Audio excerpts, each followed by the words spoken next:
Good afternoon and thanks for joining us. Here's your midday update. Harding High students are back in school right now. The school's been shut down since last week when a 15-year-old was stabbed to death in school.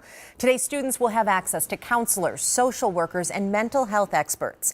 The St. Paul School District says about 15 to 20 members are part of the crisis team that will be on campus throughout next week. Students will also see more security, a third school support liaison, and 2 St. Paul police officers. A former Minneapolis police officer accused of assaulting a man during the unrest following George Floyd's murder is asking for his case to be dismissed. In a hearing yesterday, Justin Stetson faced a judge for his alleged use of force against Jaleel Stallings in an incident that was captured on video. Stetson is charged with third-degree assault, which could mean a max of 5 years in prison if he's convicted. Stetson's lawyers say the case should be dismissed on a technicality, claiming a grand jury needs to bring charges in case involving officer corruption. Community groups are watching to see what happens next. We want to see some measure of justice happen, and Mr. Stetson does need to, have a consequence for his conduct. The judge is expected to use most of April to consider the motions filed before calling everyone back on May 10th. At the state capitol, lawmakers in the House passed a bill guaranteeing sick time for all employees in Minnesota, whether they're full-time, part-time, or seasonal. Under this proposal, workers could earn 1 hour of sick time for every 30 hours worked. There's a max of 48 hours of sick time per year, and employees could carry some unused time into the next year. Businesses can be fined for not providing sick leave. The bill now heads to the Senate. Developing this afternoon, crews in St. Paul are taking down the historic Justice Ramsey House brick by brick ahead of its big move.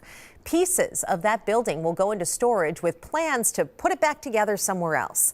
The building currently sits on the patio of Burger Moe's. That restaurant owner applied to demolish the Justice Ramsey House over safety concerns, but preservationists fought against its demolition and they won.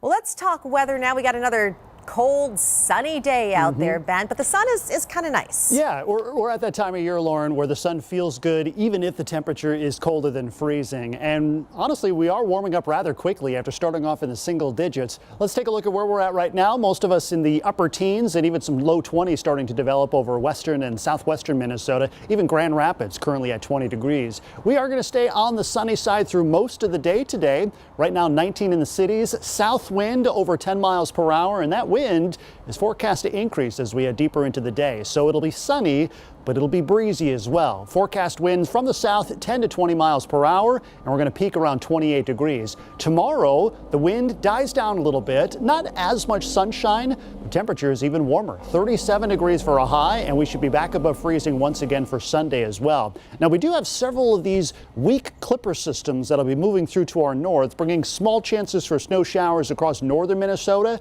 It's happening today. It'll happen again on Sunday. Here in the cities, snow showers later Monday into Tuesday morning, but we're eyeing up the middle of next week for a potentially larger storm system, increasing snow on Wednesday and snow likely on Thursday. We're looking at least plowable amounts of snow.